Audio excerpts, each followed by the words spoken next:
Hey guys, Physio Fred here, back with Project Stunt, where the goal is to make resources for more people to get into partner stunt. So today we are talking about the hands position and why it's so unstable when we first start holding it at prep. So first, we need to go over the correct way to hold first before we start talking about the common problems. With the flyer's foot, you don't want to hold too high, you don't want to hold too low. You want to hold right around about here. So when the flyer is going back and forth, you can kind of stop it with your fingers and with your wrist, and the same to side. The second thing is to make sure that you have a flat grip. If you cup your hands, then when the flyer is trying to stand on your hands, it's like there's holes in the floor, okay? So make sure that your hands are flat and you secure your finger around the side so that it feels more like you're standing on the floor. And the last thing is just making sure that you hold the flyer in a flat position, okay? So not forward, not back, but flat, okay? And making sure that your elbows stay underneath your wrist. And for the flyers, we'll keep it nice and simple. All we want you to do is to keep tight and tall. If you try to balance too much to try to help out, it just makes the base's job a lot harder. We'll talk about more details about the common problems in the next section. Now, let's talk about the common problems we see in flying and basing. So first, we'll talk about the flyers. So with the flyers, the most common problem is just your fear of falling backwards, which is completely natural. So make sure when you're up there, you're not bending at the hips and dropping your chest forward. Okay? Just do the opposite of that. Squeeze your butt, be nice and tall, keep your chest up, and then with your feet, try to keep them in so that the base, when they're holding you, doesn't come out like this.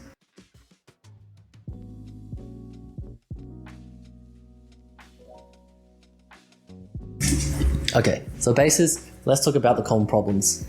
If I get you to bring your hands up, most of the time, people go to this, okay? Their fingers are here, their thumbs are here, and their elbows are just a little bit out. If I get you to hold someone like that,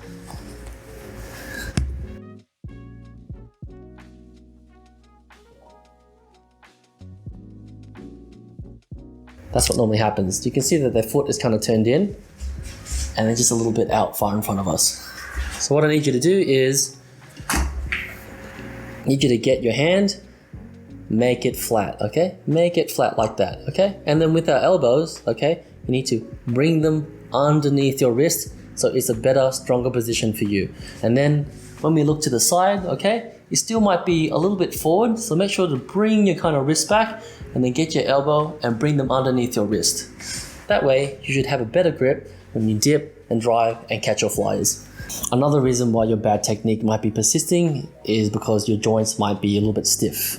Say that your shoulder is really quite stiff, so your elbows are flaring out, and when you want to bring them in, instead of coming in like this, what will tend to happen is you'll get your spine and you'll curve it towards that direction.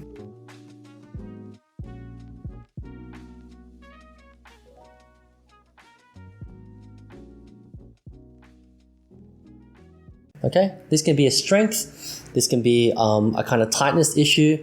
So what you need to do is you obviously need to learn to stretch your shoulder to come out in this direction, which we call external rotation. Okay, the same can be for the spine and the hips. Sometimes you're really tight in one direction and loose in the other. The same with the hips, one might be tight in the other. So you need to kind of get that checked out and then stretch it out so that you can kind of get into this better position of your elbows coming underneath your wrist while your spine is neutral. So the exercise that we're going to go to is the upside down kettlebell. Okay, so you're going to hold it like this, and this makes sure that your elbow is underneath your wrist. If it comes too far out, well then the kettlebell is just going to fall. The same if it comes in or is a little bit too back or a little bit too forward. So the upside down kettlebell really helps you get into that nice position to hold the flyer in. If you don't have a kettlebell, an alternative is using the barbell. With the barbell, you can obviously see if it's crooked or not because the bar will be crooked. You can also overload the barbell quite heavily, 60, 80 kilos, going up to whatever you want, when you need to build that strength and endurance for multiple reps. But that's it for the video. Thank you so much. Like, Subscribe if you want to see more content like this, and I'll see you guys in the next video. Ain't nobody perfect. Something in my mind. Got me thinking, ain't nobody perfect.